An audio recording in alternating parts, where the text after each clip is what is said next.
The murder in the council. The Grand Council Hall was the most secure chamber in the galaxy, or so every species believed. It was a vast dome of glass and steel floating above the capital planet of the Alliance. Leaders of 100 species gathered, there, their banners glowing across the walls, their translators buzzing with dozens of languages. The place was supposed to be safe, a temple of peace, where war could never touch. That day, the air was heavy with tension. The humans had sent their ambassador, Ambassador Keon Hale, to argue for fair treatment. Humanity was still young compared to the ancient empires, but Earth had grown fast, and its fleets were expanding. The older races did not like it. They whispered that humans were deathworlders, too dangerous, too unpredictable. And yet, they could not deny Earth's rising influence. Ambassador Hale stood in the center of the chamber, tall, calm, his voice steady, as he spoke through the translation systems. "We do not ask for privilege," he said. "We only ask for respect. We are ready to work with the Council, but if our rights are denied, then the blame will not be ours when peace collapses." Many in the chamber shifted uncomfortably. Some scoffed, some nodded. A few whispered to their aides. The tension was sharp like a wire ready to snap. Then it happened. A flash of light, sharp and blinding. The sound of a crack, like a whip in the air. Ambassador Hale staggered, eyes wide with shock. For a moment no one understood. Then the truth hit them. A bolt of energy had pierced his chest. Gasps and screams echoed through the chamber. The ambassador collapsed onto the shining floor, his blood spreading across the polished tiles. Humans rushed forward, but it was already too late. He was dead. For a heartbeat, silence ruled the chamber. The galaxy had just witnessed the unthinkable. A human ambassador murdered in the very heart of the council. The guards scrambled, weapons raised, searching the balconies and shadows. But the assassin had vanished like smoke in the wind. Some whispered it was impossible. No one should have been able to smuggle a weapon into the hall. That only meant one thing. Someone powerful had allowed it. The human delegation stood frozen. Shock burned into fury, yet none of them moved. They lifted their ambassador's body, their faces pale but expressionless. Not a single word was spoken. They turned together and walked silently out of the chamber. The silence was worse than shouting. The other delegates shifted uneasily. A reptilian chancellor muttered, "Surely this was a mistake, an accident."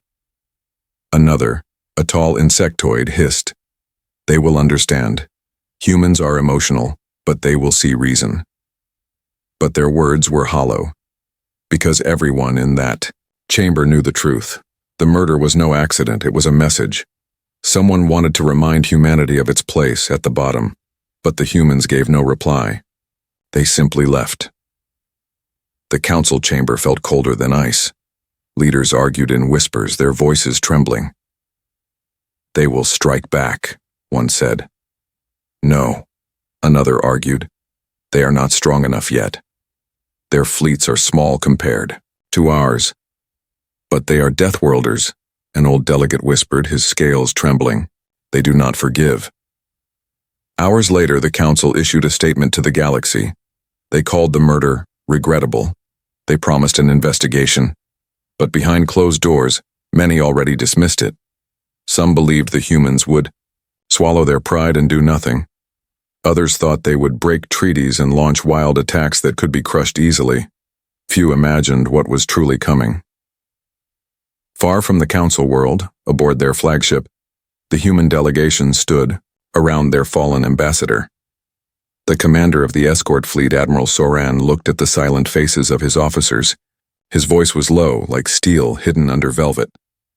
"They killed our voice," he said, "and the galaxy thinks we will answer with words. They are wrong." The officers saluted, not a single one speaking.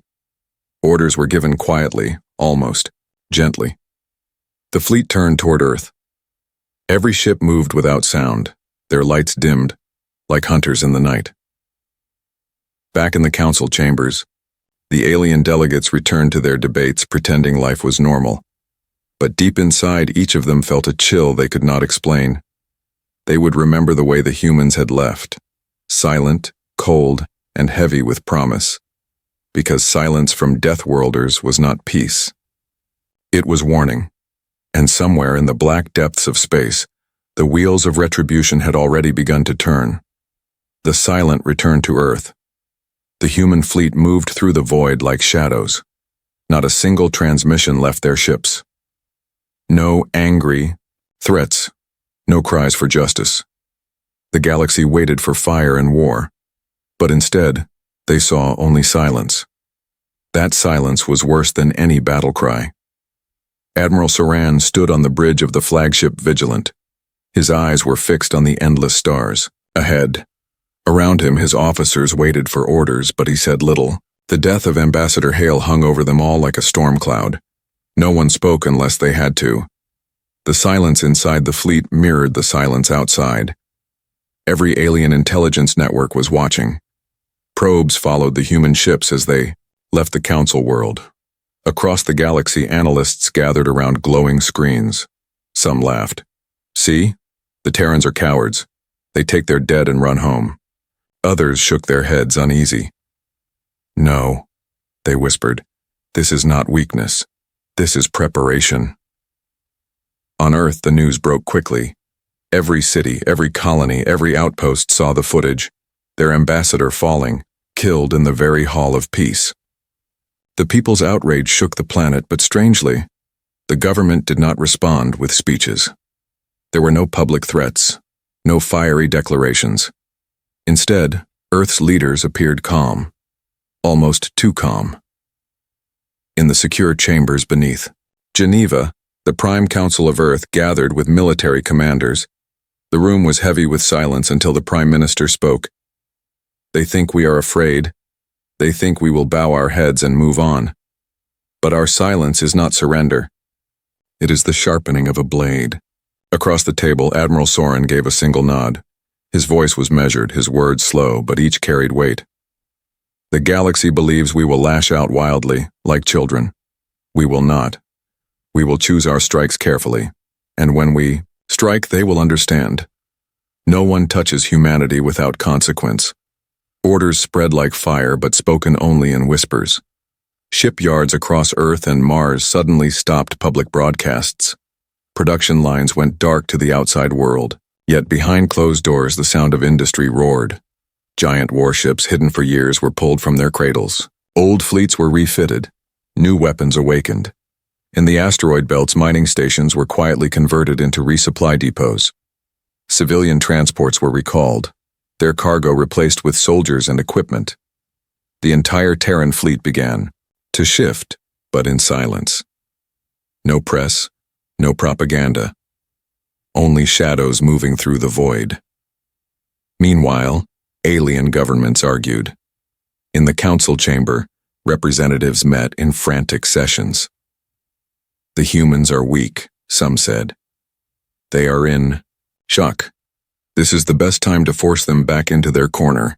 But others remembered the stillness of those Terran faces as they carried their ambassador's body. They remembered the way no one screamed or cursed. They remembered silence. One insectoid governor hissed nervously, "Deathworlders do not grieve, as we do. Their silence is not peace, it is warning, but arrogance drowned out caution." The Assassin's Empire, proud and ancient, dismissed the danger completely. Their generals laughed in their fortresses. "Let them mourn," they said. "We killed their voice in the council. They will not dare to challenge us." On Earth, people grieved, but their grief was unlike any other species. Across the oceans and cities, memorials were built for Ambassador Hale. Millions stood in silence, their candles burning in the night. Entire spaceports froze for a single hour as ships dimmed their lights. Humanity wept. But beneath the sorrow, something darker grew. Every soldier swore oaths. Every captain checked their ships twice. The word spread quietly across Earth and her colonies. Remember Hale. They will pay. In orbit above the moon, the fleet assembled. To the outside galaxy, it looked like nothing more than routine movement. But to anyone who truly watched, the pattern was clear. Ships were vanishing from known patrol routes. Dreadnoughts disappeared. From docks, carriers left Mars orbit with no stated destination. Humanity was pulling its strength inward, drawing back its arm, readying to strike. On the bridge of the Vigilant, Admiral Soran received the final report. The fleet was secure, the people were united, the silence of Earth had lasted long enough. Now, he said quietly, we prepare. The galaxy still debated, still argued over what humanity would do. But the ones who studied them most closely, the ones who had fought Terrans before, felt fear building in their bones. Because silence from Deathworlders was never surrender. It was the deep breath before the storm, and soon that storm would break. The first shock, the Assassin's Empire believed itself untouchable. Its worlds were rich, its fleets countless, and its generals arrogant. They told their people that humanity was weak, too young, too scattered to be dangerous. After all, what could one Deathworld species do against thousands of star systems? But in the shadows, the humans were moving. The first target was not a great fortress or a capital world. It was a border colony, a military supply hub feeding half the Empire's odd fleets. The aliens thought it was safe. Their sensors stretched far into space and their garrisons believed no one would dare attack. Then the stars shifted. At first it looked like a trick of the eyes, a shadow darker than space itself, moving slowly across the system's edge. Then, the shadow grew larger until the light of the sun itself bent around it. A shape revealed itself, colossal, armored, bristling with weapons. A human dreadnought. The defenders laughed at first. They had seen human ships before, small, nimble, fragile compared to the massive cruisers of ancient empires. But this was different. This ship was bigger than any they had imagined. It carried scars on its hull, proof it had survived battles, already. And it was not alone. Behind it, more shadows emerged. Carriers, destroyers, and escorts poured into the system like a tide. The humans had come, not with words, but with steel. The alien commander barked orders, his voice shaking through the comms. Raise shields, power weapons, destroy them before they approach. Dozens of defense platforms lit up, their beams cutting through space. Fleets scrambled from orbit, engines burning bright, the sky above the colony filled with fire. The human dreadnought did not move fast. It advanced slowly, almost casually, as if daring the enemy to strike harder. Its shields absorbed the first waves of energy fire. Then, with a soundless flash, its own guns awakened. The first shot ripped through, an enemy cruiser splitting it in half with a single strike. The second shot shattered a defense platform, sending burning fragments into the colony's skies. Then the Terran fleet opened fire together. The stars themselves seemed to explode. Alien ships tried to fight back, but they were unprepared. The ISI humans were not reckless. They moved with precision, striking military targets only. Every shot was measured, every move designed to cripple without wasting energy. The aliens began to panic as ship after ship fell.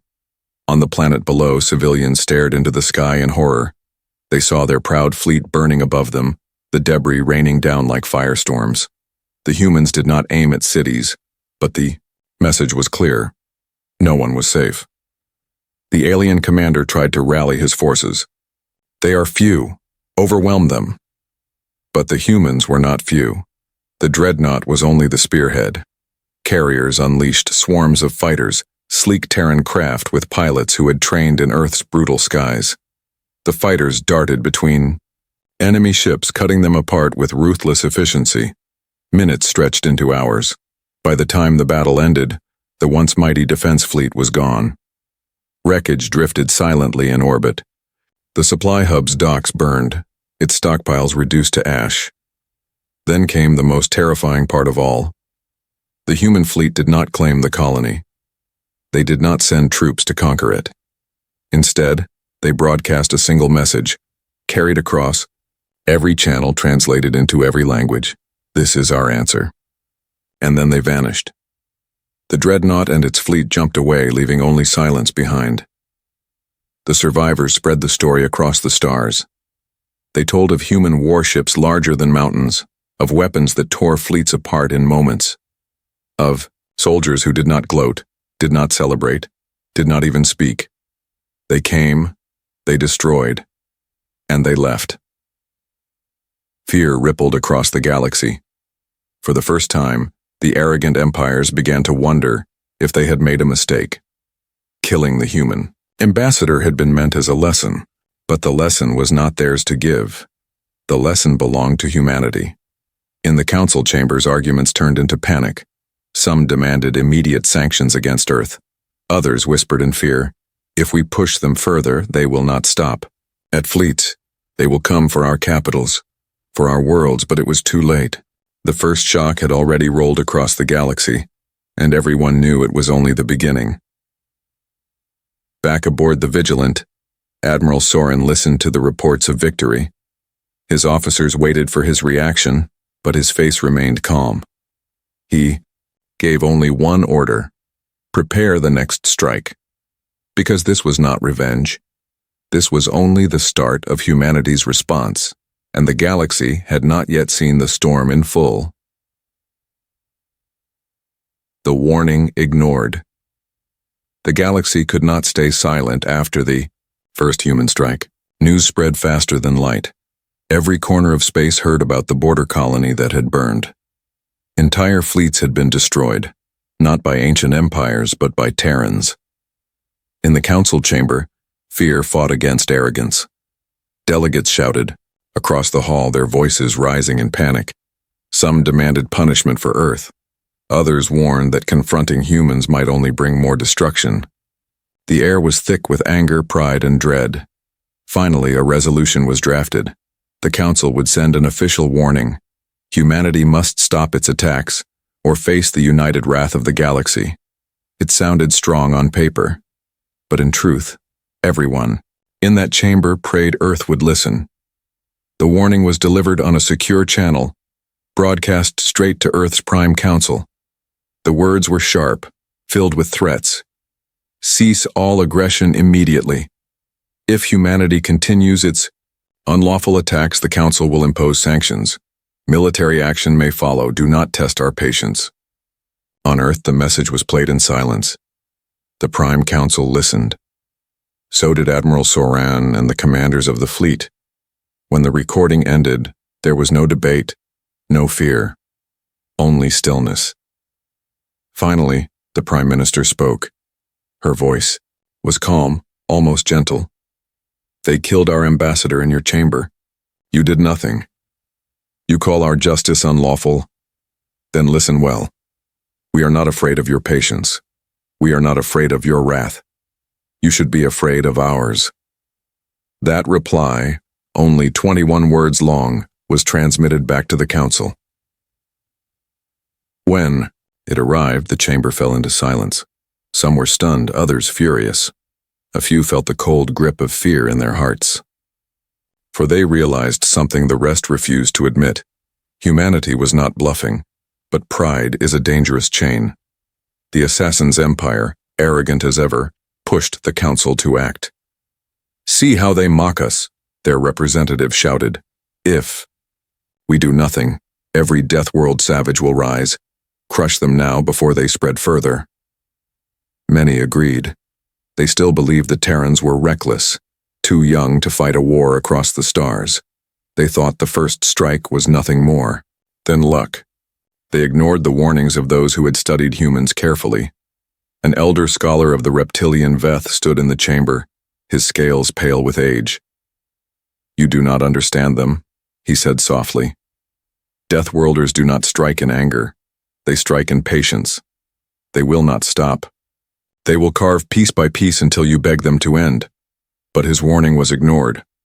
The council voted to escalate. Fleets were ordered to patrol Terran borders. Sanctions were announced. Trade lanes were cut. The galaxy thought it had trapped humanity into submission. Yet humanity did not flinch. Terran fleets continued to move. They struck again. Another supply hub, another garrison. Always military, never civilian. Each time they destroyed the enemy with frightening precision, then vanished. Each time they left only silence and a single message. This is our answer. The galaxy began to tremble. Ordinary citizens of alien worlds whispered in fear. Parents told their children to behave, warning them of the Terrans who come in the night. Merchants cursed the sanctions as trade collapsed when human ships stopped carrying goods. Refugees from the Assassin's Empire began to flee, terrified that Terran vengeance would fall on them next. And still, the Council sent more threats. One meeting ended with the insectoid chancellor screaming, "They are only one species. If we stand united, they cannot win." But deep down, everyone in the chamber felt the truth. Humanity was not just one species anymore. They were something else, something colder, sharper, harder than anyone had expected. Admiral Soren, aboard. The Vigilant watched the intercepted broadcasts of these debates. He almost smiled. "They believe their unity makes them strong," he said quietly to his officers. "But their unity is broken. Fear has already divided them, and we have not yet shown them our full strength." The fleet charted its next targets, carefully chosen to send messages sharper than blades. Earth's leaders knew they could not defeat the entire galaxy in open war, but they did not need to. They only needed to make the galaxy fear what would happen if the war continued. The Council had given its warning, but humanity's silence had already answered, and soon the galaxy would learn what it meant to ignore a Deathworlder's patience. The Council trembles. The Council homeworld was said to be the safest place in the galaxy. It was a jewel of civilization, a massive city planet covered in spires of glass and light. Hundreds of fleets guarded its borders. Defense platforms ringed its skies. No enemy had ever dared to come close. The leaders of 100 species gathered there once more, still arguing over what to do with humanity. Some demanded war, others begged for peace. Pride and fear clashed inside the great chamber. Then the lights flickered. At first it seemed like nothing, a small disruption in the power grid. Delegates looked around in annoyance. But then the reports came in, one after another from trembling, voices over the comms, outer sensors failing. Defense satellites unresponsive. Communications jammed across all bands. Panic spread like fire. The Council guards scrambled, shouting orders. In orbit, defense crews tried to reactivate their systems, but it was already too late. The skies darkened, not from storms or shadows, but from something far greater. A human fleet. The first ship appeared above the capital like a black mountain. It was vast, larger than anything the aliens had ever seen. A Terran super dreadnought. Its hull scarred but unbroken. Its weapons glowing with silent power. Behind it came more. Carriers, destroyers, cruisers. The humans had brought their full strength, and they had done so without being detected until the moment they chose to be seen.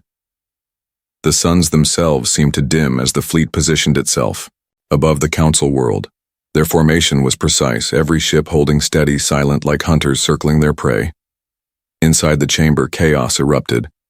Some delegates screamed for evacuation. Others demanded an immediate counterattack. But the commanders knew the truth. The defense grid was already dead. Somehow the Terrans had shut it all down before even arriving. The human fleet did not fire. It did not move. It simply hung in orbit, a wall of steel and fury blotting out the sky. Then a single transmission broke through the jamming, carried into every hall, every home, every corner of the planet. The voice was calm, steady, and unmistakably human. "You let our ambassador be killed. You did nothing. You called it regrettable. You warned us to stay silent. This is our answer." The chamber fell silent. No one dared to breathe. A hologram appeared in the center of the Council floor. It was Admiral Soren himself, standing tall, his uniform black and silver, his eyes sharp as blades. His presence filled the hall like a storm waiting to break. "We are not here to destroy you," he said. "If we wished, your world would already be ash. We came for one reason, to remind you that humanity cannot be ignored. We will have justice. We will have respect. And you will listen." The delegates shifted in fear. Some tried to protest, but their voices shook, for above them, they could feel the weight of the Terran fleet pressing down on their world like a hammer raised high. Theo, Assassin's Empire representative, leapt to his feet, his face burning with rage. This is intimidation. You cannot hold the council hostage. Admiral Soren's hologram turned toward him, expression cold. You call it intimidation. We call it clarity. You killed our voice. Now you will hear us another way. No threats. No shouting. Only calm words delivered with the force of fleets to back them. That calm was more terrifying than fire. Outside, civilians on the planet looked up in horror. The skies were filled with Terran steel, stretching from horizon to horizon. Children cried as their parents pulled them inside. Merchants closed their stalls. Priests prayed. Everyone knew the galaxy had changed. Back in the chamber, silence pressed heavy on every delegate. They realized something dreadful. The humans had done what no other species had ever dared. They had brought warships to the very heart of galactic power, and no one could stop them. A reptilian elder whispered, barely audible, "We mocked them, and now they stand above us." Admiral Soren gave his final words. "You will decide, justice or war. Choose carefully, because this time it will not be our ambassador who dies. It will be your worlds." The hologram vanished. The chamber erupted into terrified arguments, but the delegates' voices no longer carried power. Their fleets were useless. Their defenses were gone. The council world itself trembled under the shadow of Terran guns. For the first time in history, the rulers of the galaxy felt what billions of others had felt under their rule: fear. And in that moment, every species understood. The age of ignoring humanity was over.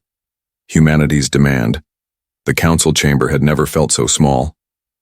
Delegates who once shouted with pride now sat in silence, their eyes fixed on the ceiling as if they could feel the Terran warships above. The shadow of Earth's fleet pressed down on them, heavier than stone. No one moved until the chamber's main screen lit up again. This time it was not Admiral Soren alone. It was the entire Prime Council of Earth, leaders standing shoulder to shoulder, faces calm, voices steady. The Prime Minister spoke first. Her voice carried across the galaxy, translated into every tongue. You promised peace. You built halls of law and justice. Yet in your most sacred place, our ambassador was murdered. You called it regrettable. You demanded we stay silent. We will not. The delegates shifted uneasily. No one dared interrupt. Another human leader stepped forward, holding a datapad. With a single motion, he sent encrypted files directly into the council's systems. Holograms appeared across the chamber, recordings, transmissions, secret logs. The truth burned brighter than fire. The Assassin's Empire had planned the murder. Their generals had spoken openly of silencing Earth's growing voice. The weapon had been smuggled into the chamber with help from council security itself. Several powerful species had known. None had acted. Gasps echoed through the hall. Some delegates shouted in denial, others turned pale, their scales and fur trembling. The evidence was clear, undeniable. Humanity had not come with rumors. They had come with proof. Admiral Soren's voice followed, cold and precise. You allowed our voice to be killed. You covered the truth. You thought humans would forget. You were wrong. We demand justice. The Assassin's Empire representative leapt to his feet, his mandibles clicking in rage. Lies. Forged evidence. You think you can intimidate us with tricks? But before his words ended, the hologram shifted again, this time showing his own generals speaking of the murder in their private chambers. The hall erupted. Accusations flew. The representative sat back down, trembling, his face burning with shame. The Prime Minister's voice cut through the chaos like a blade. Our demands are simple. 1. The assassins and their masters must be delivered to us for trial. 2. Earth will hold a permanent seat on this council, equal in voice to any of you. 3. No law, no decision will again be made that denies humanity respect. The chamber froze. For generations, no young species had ever dared to make such demands. Yet no one could ignore the warships above, or the truth that glowed on every screen. Some delegates whispered, "If we agree, humanity will rise too fast." Others answered, "If we refuse, they will burn us where we stand." The Prime Minister looked across the hall, her eyes cold but steady. You may think this is conquest. It is not. We did not come to rule your worlds. We came to ensure this. Crime never happens again. We came to remind you. We will not kneel. Her words struck deeper than threats. Humanity was not asking to control the galaxy. They were asking for justice. But justice backed by fleets that could darken suns. The Assassin's Empire delegation protested again, but their voices were weak now. No one stood with them. No one defended them. Even their allies turned away. The evidence was too clear, the human fleets too close. A silence spread across the chamber. One by one, delegates lowered their eyes.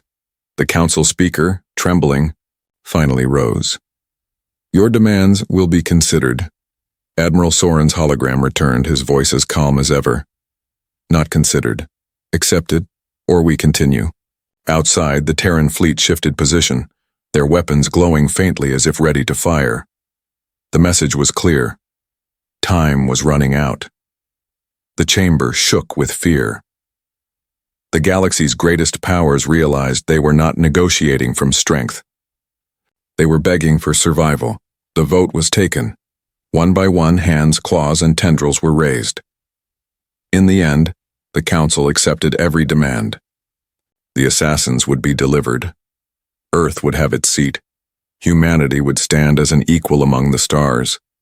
But deep in every alien's heart, fear remained. They had given in, not because of fairness, but because of terror. They had seen the fleets. They had seen the calm voices of a death-world species who had lost patience. And all of them wondered, if this is how humans answered a single death, what would they do if war ever truly came? The response that changed everything. The council's vote had been cast. Humanity's demands were accepted. The assassins would be handed over. Earth would hold a permanent seat. And the galaxy, for the first time in history, had bowed before Deathworlders. But the chamber was not filled with relief. It was filled with fear. Delegates sat stiffly in their seats, whispering among themselves. Some stared at the floor, ashamed. Others avoided the hologram of Admiral Soren altogether. They had agreed, yes, but not because they wanted peace. They had agreed because they had no choice. Above the council world, the Terran fleet still lingered. Their vast ships blotted out the skies, silent and immovable. Not one weapon had been fired, but the shadow of their power had already struck harder than any bombardment. Then the hologram returned. Admiral Soren stood tall, his expression carved from stone. The Prime Minister of Earth stepped beside him. The chamber held its breath. The Prime Minister spoke first. Justice has been done. Humanity has its voice restored. But let there be no mistake. This was not revenge. This was a lesson. Her eyes swept the chamber, locking on each delegate as if daring them to look away. You ignored us. You thought the death of one human would silence a world. Instead, it woke something far greater. You must never forget this. If you try again, if you betray us again, you will not face speeches. You will face fleets. Admiral. Soren's voice followed, calm and cold. We are not here to rule your stars. We do not want thrones or crowns. But if you force us, we will burn your empires to ash. Choose wisely. Silence crushed the chamber. No one spoke. No one dared. Outside, the council world citizens looked up in awe and terror as the human fleet began to move. Engines flared, and the colossal warships slowly turned away. The sky brightened again as the shadows lifted, but even as they left, the fear remained. Every alien knew the Terrans could return at any time. On the flagship Vigilant, Admiral Soren stood with his officers as the planet shrank behind them. He did not smile. He did not celebrate. His voice was steady as he gave the order. Set course for Earth. The message has been delivered. The officers saluted. In their hearts they knew history had changed. Humanity was no longer a rising species. Humanity was now a power that even the oldest empires could not ignore. Across the galaxy, the news spread like wildfire. Some cheered, believing at last the arrogant powers had been humbled. Others trembled, fearing what humanity might do next. Distant worlds' parents whispered to their children, "Do not cross the Terrans. Do not test them. Remember what they did when one of their own was slain." And deep within the Assassin's empire, fear turned to panic.